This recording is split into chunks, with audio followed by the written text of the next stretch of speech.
الحمد لله رب العالمين والعاقبة للمتقين صلاة الله وسلامه على سيد الأنبياء والمرسلين خاتم النبيين محمد وعلى آله وصحبه أجمعين اما بعد. میرے دینی اور ایمانی بھائیوں، بزرگوں اور دوستوں، گزشتہ دنوں میں بتایا گیا تھا کہ اللہ تعالیٰ نے اللہ کے رسول صلی اللہ علیہ وسلم کی زندگی کو ہمارے لیے ہر پہلو میں نمونہ بنایا ہے، اور قیامت تک کے لیے ایمان والوں پر جس طرح کے حالات آنے والے ہیں اس طرح کے حالات سے اللہ کے رسول صلی اللہ علیہ وسلم کو بھی اللہ تعالیٰ نے گزارا ہے، تاکہ عملی طور پر امت کو معلوم ہو جائے کہ ان حالات میں ہمارے لیے اللہ کے رسول صلی اللہ علیہ وسلم کس طرح سے نمونہ ہو سکتے ہیں، ان حالات میں ہم اللہ کو راضی کرنے کے لیے کس طرح سے زندگی گزار سکتے ہیں. تو اللہ کے رسول صلی اللہ علیہ وسلم پر بھی اس طرح کے حالات لائے، اللہ کے رسول صلی اللہ علیہ وسلم کو بھی ان حالات سے گزارا. اس میں اللہ کے رسول صلی اللہ علیہ وسلم پر بڑی سخت سے سخت آزمائشیں بھی آئیں، جن میں سے کچھ آزمائشوں کا تذکرہ پچھلے خطبوں میں بیان کیا بھی گیا ہے. آج کے خطبے میں اللہ کے رسول صلی اللہ علیہ وسلم کو اللہ تعالیٰ نے جو آزمایا تھا، آپ کا جو امتحان لیا تھا، اس میں سے ایک اہم پہلو کی طرف اشارہ کیا گیا ہے. وہ پہلو کیا ہے؟ اللہ کے رسول صلی اللہ علیہ وسلم کی زندگی کا جب ہم جائزہ لیتے ہیں تو ہمیں اللہ کے رسول صلی اللہ علیہ وسلم کی زندگی میں ایسے حالات بھی نظر آتے ہیں کہ جن حالات میں اللہ کے رسول صلی اللہ علیہ وسلم کو فقر و فاقہ اور تنگدستی سے بھی گزرنا پڑا ہے، اور حالات ایسے سخت ہیں کہ ہم جیسا انسان اگر اللہ کے رسول صلی اللہ علیہ وسلم کی زندگی ہمارے سامنے نہ ہو، اس طرح کی مثالیں آپ کی زندگی کی ہمارے سامنے نہ ہو، تو ہم جیسے انسان ان حالات میں ثابت قدم نہیں رہ سکتے. تو اللہ کے رسول صلی اللہ علیہ وسلم کی سیرت پر جب ہم نظر ڈالتے ہیں تو معلوم ہوتا ہے کہ اللہ کے رسول صلی اللہ علیہ وسلم کے صحابہ نے جو حالات بیان کیے ہیں، تعجب ہوتا ہے کہ کونین کے سردار، انبیاء سے افضل نبی، قیامت تک کے لیے سب کے لیے نمونہ اللہ چاہتے تو ان کی زندگی بڑے بڑے بادشاہوں سے بھی بڑھ کر بناتے، ان کے لیے دنیا میں جنت کا سا ماحول پیدا کر سکتے تھے. لیکن آپ نبی تھے امت کے لیے، آپ کی زندگی ماڈل تھی امت کے لیے. اب امت کے لیے کن کن حالات سے گزارنا ہے، ان حالات سے نبی کو بھی گزرنا ضروری تھا. تو اللہ کے رسول صلی اللہ علیہ وسلم کے صحابہ نے جو حالات لکھے ہیں، بعض احادیث سے معلوم ہوتا ہے کہ اللہ کے رسول صلی اللہ علیہ وسلم کی زندگی میں 3 دن مسلسل کبھی ایسے نہیں گزرے کہ آپ نے گیہوں کی روٹی پیٹ بھر کر کھائی ہو. ایسے 3 دن مسلسل نہیں گزرے ہیں. ذرا تصور کیجئے، ہم اور آپ ایک وقت کا کھانا ہمیں اگر نہیں ملتا ہے کتنے پریشان ہو جاتے ہیں، کتنی شکایتیں کرتے ہیں، کیا کیا اس کے لیے تدبیریں اختیار کیا کرتے ہیں. لیکن اللہ کے رسول کی زندگی دیکھیے، 3 دن مسلسل آپ کی زندگی میں ایسے نہیں گزرے کہ آپ نے پیٹ بھر کر گیہوں کی روٹی کھائی. بلکہ حضرت عائشہ رضی اللہ تعالی عنہ فرماتی ہیں کہ اللہ کے رسول صلی اللہ علیہ وسلم کے گھرانے کی حالت بیان کرتے ہوئے کہ ہم پر کبھی کبھی مہینہ ایسا گزر جاتا کہ پورے مہینے میں کبھی چولہا نہیں جلتا تھا. اگر کہیں سے کوئی گوشت ہدیے میں آ جاتا تو اس کو ہم تناول فرماتے تھے، ورنہ کھانے کے لیے گوشت یا پکانے کے لیے کچھ نہیں ہوتا تو مہینہ گزر جاتا، گھر میں چولہا نہیں جلتا تھا. حضرت فاطمہ رضی اللہ تعالی عنہا سے ایک روایت حدیث میں نقل کی گئی ہے کہ انہوں نے اللہ کے رسول صلی اللہ علیہ وسلم کی خدمت میں ایک روٹی کا ٹکڑا پیش کیا. اللہ کے رسول صلی اللہ علیہ وسلم نے اس ٹکڑے کو تناول فرما کر ارشاد فرمایا کہ بیٹی 3 دنوں کے بعد تیرے باپ کے لیے آج روٹی نصیب ہو رہی ہے. 3 دنوں کے بعد آج تیرے باپ کے لیے روٹی نصیب ہو رہی ہے. کیا حالات تھے اللہ کے رسول صلی اللہ علیہ وسلم کے. خالی کھانے پینے کا معمول نہیں بلکہ گھر کی زندگی بھی ایسے ہی. آپ کے گھر میں بستر آپ کا کیا تھا؟ بعض روایتوں میں آتا تھا کہ معمولی چادر، بعض روایتوں میں آتا ہے کہ چمڑے کی چادر ہوتی تھی، بلکہ کبھی کبھی چٹائی پر بھی لیٹتے تھے. حضرت عمر کی روایت بخاری میں بھی موجود ہے. ایک مرتبہ اللہ کے رسول صلی اللہ علیہ وسلم مسجد میں تشریف لائے اور آپ مجلس میں بیٹھے ہوئے تھے. حضرت عمر کی نظر پڑ گئی کہ آپ کے چہرے پر چٹائی پر آپ آرام کر کے شاید آئے تھے، چٹائی کے نشانات تھے. آدمی چٹائی پر لیٹتا ہے تو اس کے نشانات پڑ جاتے ہیں. چادر بچھانے کے لیے نہیں تھا، خالی چٹائی تھی، اس پر لیٹے ہوئے تھے، حسیر اس پر لیٹے ہوئے تھے، اس کے نشانات تھے. حضرت عمر رونے لگے اور کہا کہ قیصر و کسریٰ تو عائش کر رہے ہیں اور آپ دونوں عالم کے سردار، آپ کی یہ حالت ہے. اللہ کے رسول صلی اللہ علیہ وسلم نے ارشاد فرمایا کہ عمر، ان کے لیے تو یہی سب کچھ ہے، ہمارے لیے تو آخرت میں. لیکن کیسے تسلی دے رہے ہیں، اور ان کے سامنے کیا پیش نظر ہوتا تھا. دنیا کی زندگی ان کے لیے مقصود ہی نہیں تھی. جو کچھ عائش تھا وہ جنت میں عائش کرنا تھا ان کے لیے. اللہم لا عیش الا عیش الآخرہ. کہتے تھے کہ اللہ، اصل عائش، اصل راحت تو آخرت کی راحت ہے، آخرت کا عائش ہے.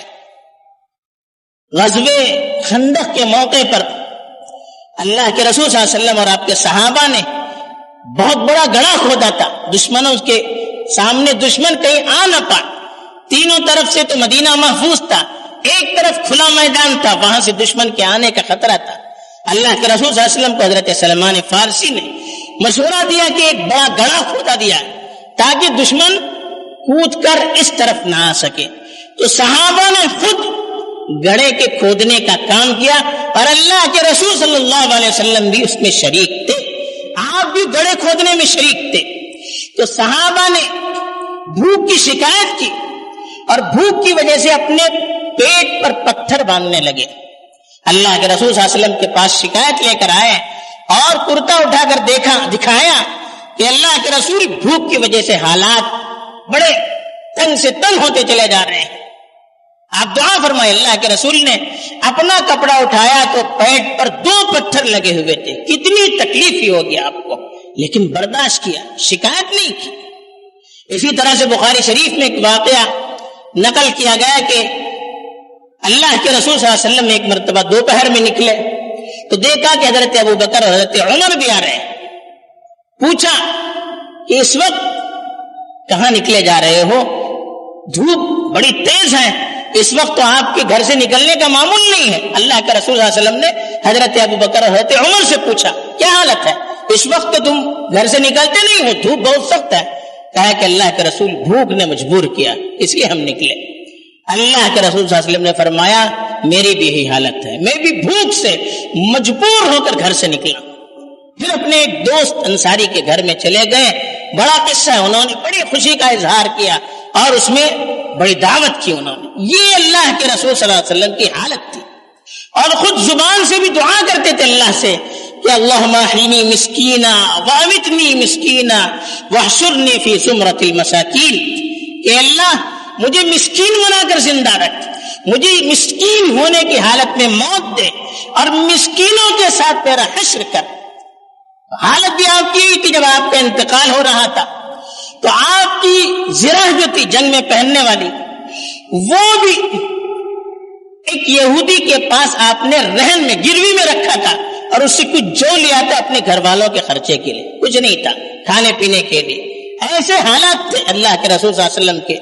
آخر تک بڑے تنگ حالات تھے اور اللہ کے رسول دعا بھی کیا کرتے تھے اپنے لیے، اپنے گھر والوں کے لیے کہ اللہم ارزق آل محمد قوتا.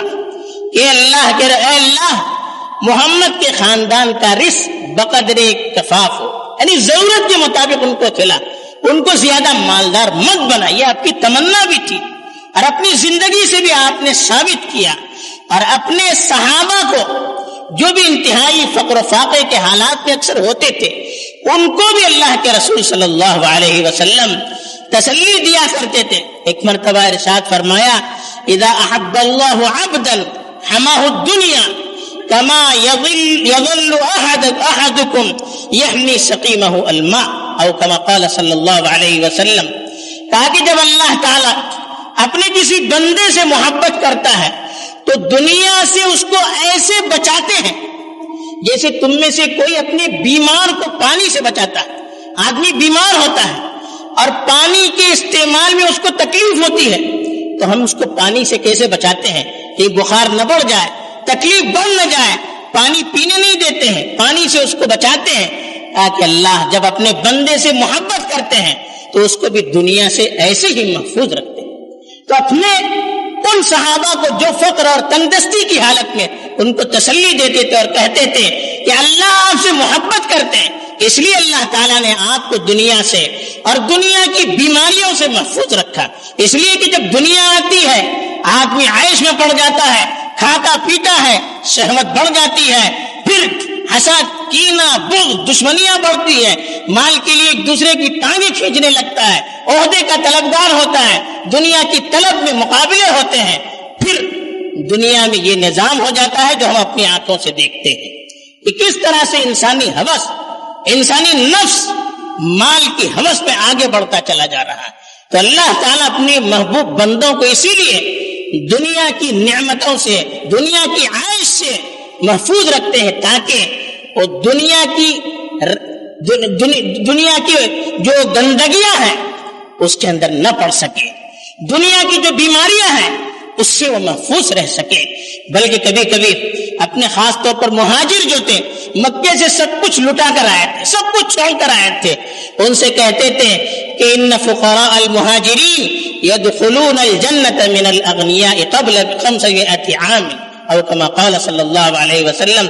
فرماتے تھے کہ جو فقراء مہاجرین ہیں وہ عام مالدار مسلمانوں کے مقابلے میں 500 سال پہلے جنت میں جائیں گے. اس طرح سے اپنے ساتھیوں کا دل بھی بڑھاتے تھے.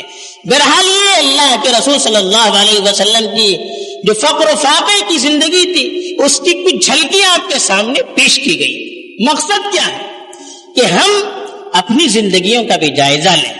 فقر و فاقہ یہ کوئی مصیبت نہیں ہے بلکہ اللہ کی طرف سے ایک آزمائش ہے. اللہ تعالیٰ جانتے ہیں کہ کس بندے کو کس حالت میں رکھنا بہتر ہے.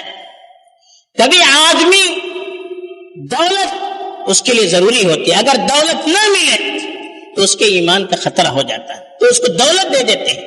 کبھی آدمی کی حالت یہ ہوتی ہے کہ فقر و فاقہ اس کی زندگی کے مناسب ہوتا ہے، اگر دولت مل جائے تو اس کا ایمان بگڑ سکتا ہے. اللہ تعالیٰ اس کو فقر و فاقے کی حالت میں رکھتے ہیں. اللہ تعالیٰ زیادہ بار جانتے ہیں کہ اس کے بندوں کے لیے کون سی حالت مناسب ہے. الا یعلم کہ وہو اللطیف الخبیر، کہ جس نے پیدا کیا کیا اس کو معلوم نہیں ہے؟